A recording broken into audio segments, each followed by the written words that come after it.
Assalamu alaikum, dear students. Today, our topic, which I am going to deliver before 12th class economic students, is effects of shifts in demand and supply. Effects of shifts in demand and supply. तो पहले हम क्या लेते हैं? Effects of changes in demand. Effects of changes in demand. Demand has two aspects. Demand has two aspects: increase in demand and decrease in demand. Number one, increase in demand,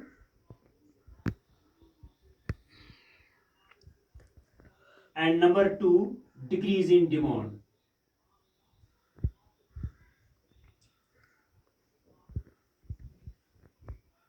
Demand has two aspects: increase in demand and decrease in demand. In case of increase in demand, demand karo shifts to the right, and in case of decrease in demand, demand karo shifts to the left. Demand karo shifts to the left. The effect of increase and decrease in demand is explained through these figures. Here is a figure. यहाँ पर एक figure है, ये हम लेते हैं यहाँ पर एक्स एक्स और ये है एक्स एक्सिस और ये है y axis. X o y. इस साइड में यहां पर क्वांटिटी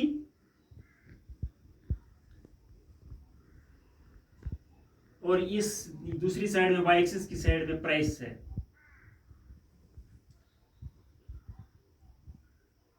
तो यहां पर increase in demand and decrease in demand है.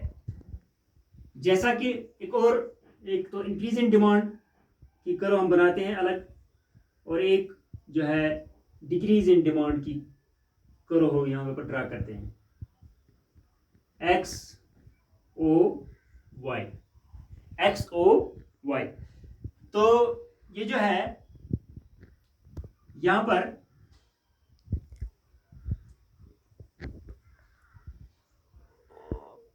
ओ क्यू जो है ये एक क्वांटिटी है और ओ पी जो है इसका प्राइस है. ओ क्यू इसकी क्वांटिटी है और ओ पी जो है इसका प्राइस है. तो यहां पर एक जो है डिमांड कर्व है, इस पर डी डी डी डी.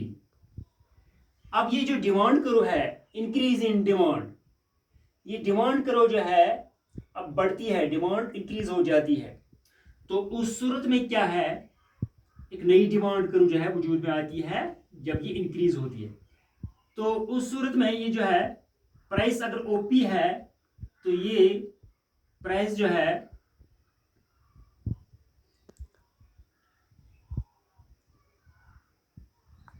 यानी इस पर जो है प्राइस ओपी और ये जो क्वांटिटी जो है ओ क्यू है. तो अगर एक नई कर्व जो है वजूद में आने के लिए क्या करना है कि यहां पर जो है प्राइस चेंज होता है OP1 और ये जो क्वांटिटी है वो OQ1 बनती है.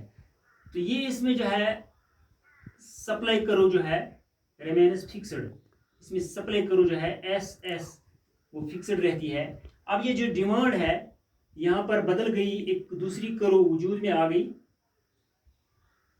इसके बढ़ने से, तो इसको हम D1 का नाम देते हैं.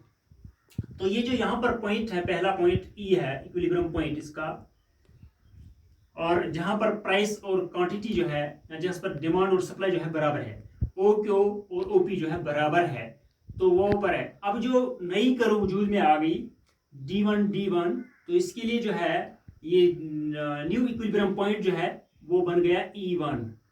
न्यू इक्विलिब्रियम पॉइंट E1 बन गया. यानी पहले जो था, अब ये जो है पहला इक्विलिब्रियम पॉइंट ई है और दूसरा जो है नया है E1। तो इसके लिए ये जो है राइट वर्ड शिफ्ट इसने किया। क्या किया? ये जो है इसकी क्वांटिटी जो है डिमांड भी चेंज होगी, बढ़ गई, और इसका जो प्राइस है ये भी बढ़ गया। राइट वर्ड यानी राइट की तरफ जो है शिफ्ट किया इसने, राइट की तरफ शिफ्ट किया है। यहाँ पर भी इस तरीके से ये शिफ्ट किया इसने, राइट वर्ड शिफ्ट या हम अपवर्ड शिफ्ट इसको कहेंगे। तो यानी इफेक्ट्स ऑफ शिफ्ट्स क्या पड़ते हैं, यानी शिफ्ट होने से कौन से इफेक्ट पड़ते हैं इस पर, डिमांड पर। तो डिमांड जो है बदलती है इस पर, सप्लाई जो है सेम रहती है यहाँ पर। तो इसी तरीके से जब डिक्रीज इन डिमांड हम लेते हैं, तो डिक्रीज इन डिमांड में क्या है, ऐसे ही हम जो है एक डिमांड करो जो है D1 यानी डी डिमांड करो है, तो यहां से जो है इसकी सप्लाई करो है SS। अब ये क्या है कि अगर ये डिक्रीज हो जाए, यहाँ पर डिक्रीज इन डिमांड है, जब डिमांड डिक्रीज हो जाती है तो उस सूरत में जो है अगर ये प्राइस OP है, क्वांटिटी जो है OQ है, तो उस सूरत में जो है प्राइस घटता है और ये जो क्वांटिटी जो है वो भी कम होती है। ये क्यू है, इसको Q2 का नाम देते हैं। तो ये नई डिमांड करी जो है वजूद में आ गई डिक्रीज होने से, इसका D2 का नाम देते हैं। D2 यानी ये एक नई डिमांड करो है डिक्रीज इन डिमांड होने से। डिक्रीज इन डिमांड, पहले तो इंक्रीज इन डिमांड था, इस करू के ऊपर एक करू बन गई थी, अब इस करू से नीचे एक करू बन गई थी, बनी, जिसका D2 नाम दिया गया है। तो पहला पॉइंट जो है E है, इक्विलिब्रियम पॉइंट, तो दूसरा जो है E2 का नाम देते हैं इसको हम, ये नया इक्विलिब्रियम पॉइंट बन गया इसका। तो प्राइस जो है अगर वो OP था तो अब इसका है OP2। अगर क्वांटिटी जो OQ है वो OQ2 बन गई, तो इस नए पॉइंट पर भी जो है वो प्राइस भी फॉल हो गया और क्वांटिटी जो है वो भी फॉल हो गई, यानी घट गई, डिक्रीज हो गई। ये था इफेक्ट्स ऑफ शिफ्ट्स इन, ये जो है डिमांड करो में क्या है, डिमांड करो में कहते हैं changes in effects of change in demand, effects of change in demand. तो इसको हम कंबाइनली भी इस करो को बनाते हैं, यहाँ पर ड्रा करते हैं, तो इस तरीके से अलग कंबाइनली भी ये करो बनती है। जैसा कि पहले जो है OP एक प्राइस है, OP यानी ये प्राइस लाइन है, ये प्राइस साइड है, और ये जो है demand and supply, demand and supply side है, ये XOY, ये डिमांड एंड सप्लाई साइड है, यहाँ जिसको हम क्वांटिटी भी कहते हैं। तो ये प्राइस जो है जब इसकी जो है यहाँ पर डिमांड कर्व बन गई D। अब ये जो है पहले इंक्रीज होता है OP1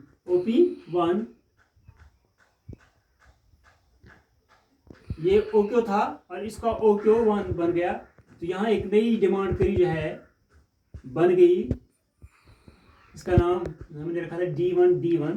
तो ये इंक्रीज होगी, और इसके साथ ही अगर प्राइस जो है फॉल होता है, प्राइस फॉल होता है यानी OP2, तो ये OQ2 इसका नाम देते हैं। तो यहाँ से एक और डिमांड करू जो है वजूद में आती है, जिसका नाम है D2, इसका नाम है D2। तो ये दो कर्व्स जो हैं increase in demand and decrease in demand को हम एक ही यानी ग्राफ पर लेते हैं। यहाँ पर हमने इसका अलग अलग ग्राफ लिया था और इसको हम जो है कंबाइनली एक ही ग्राफ पर लेते हैं, increase in demand and decrease in demand, increase in demand and decrease in demand. यहाँ पर भी पहले प्राइस जो है इंक्रीज होता है और प्राइस फिर फॉल होता है। यहाँ अलग अलग हमने दो कर्वों पर ये लिया और इसको यहाँ पर कंबाइनली लिया। तो ये था effects of change in demand, effects of change in demand, increase in demand, there are two concepts, increase in demand and decrease in demand. इसके साथ ये भी है कि इसमें ये भी आता है इफेक्ट्स ऑफ वो when supply is perfectly elastic, when supply is perfectly inelastic. तो उसमें क्या होता है, when supply is perfectly elastic, तो उसमें यह है कि प्राइस जो है वो सेम रहता है, उसमें प्राइस रहता है सेम रहता है। मैंने supply is perfectly elastic, supply is perfectly elastic, तो उसमें प्राइस जो है सेम रहता है, लेकिन क्वांटिटी जो है वो चेंज होती है, क्वांटिटी चेंज होती है उसमें। तो लेकिन जो पर सप्लाई जब परफेक्टली इनइलास्टिक में आती है तो उस वक्त क्या है, क्वांटिटी जो है वो सेम रहती है और प्राइस जो है वो चेंज होता है, प्राइस जो होता है चेंज होता है। तो ये था effects of change in demand. अब दूसरा है हमारे पास effects of change in supply, effects of change in supply. तो लाइक डिमांड, जिस तरीके से डिमांड के दो एस्पेक्ट्स हैं, like demand supply has also two aspects, increase in supply and decrease in supply, increase in supply and decrease in supply. In case of increase in supply, in case of increase in supply, it shifts in a rightward, and in case of decrease in supply, it shifts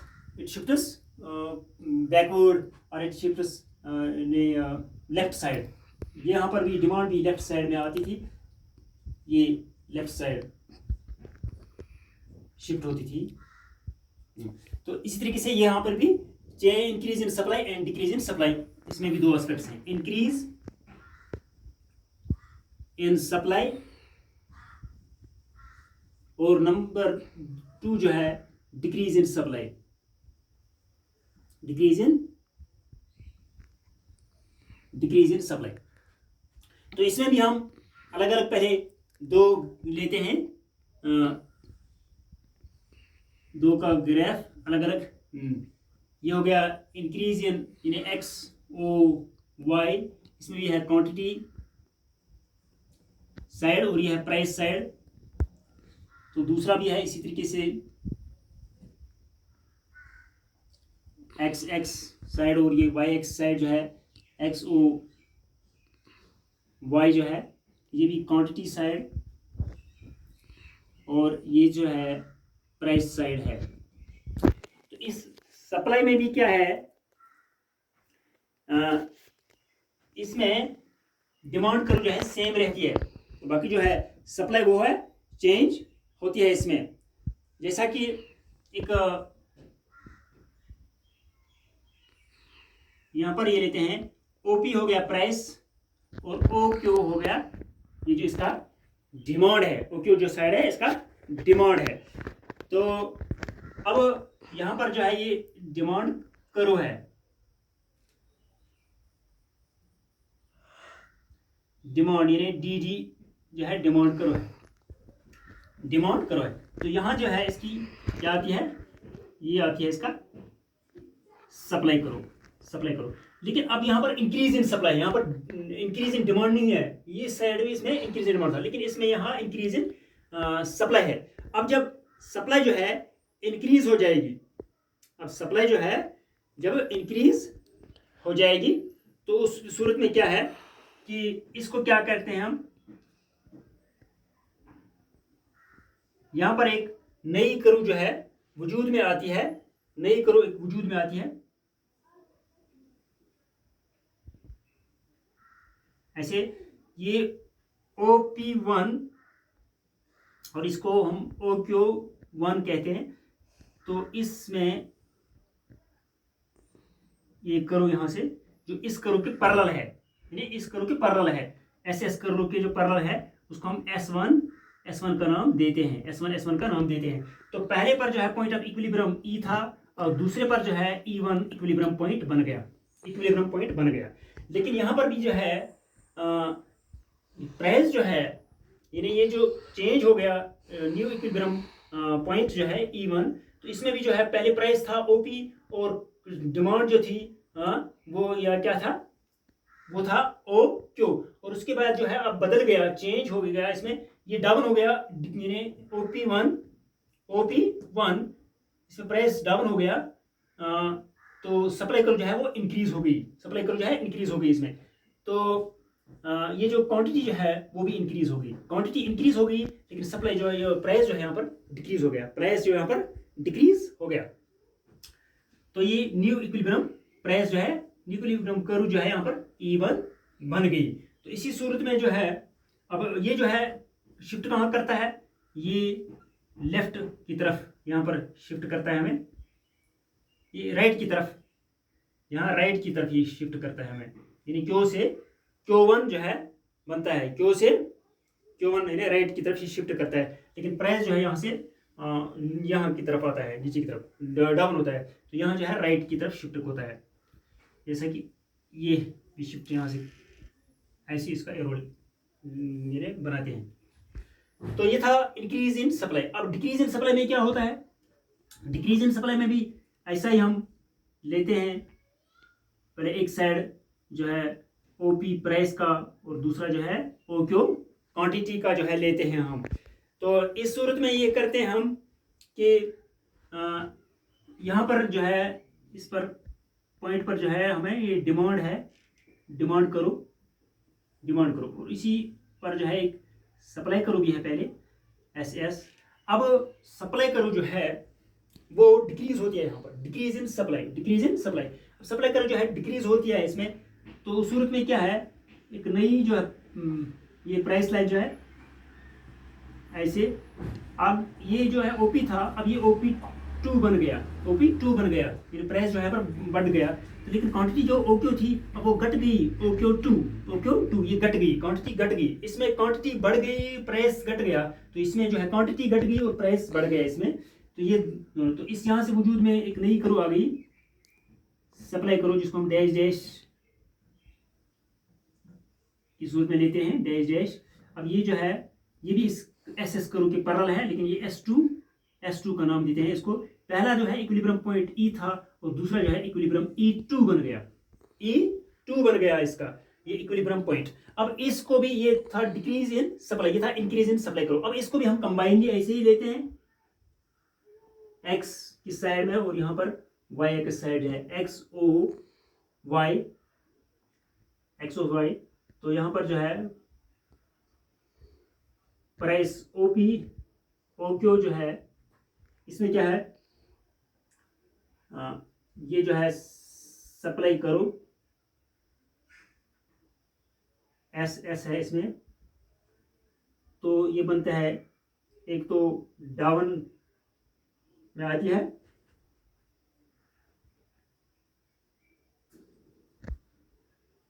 तो दूसरा जो है up में जाता है।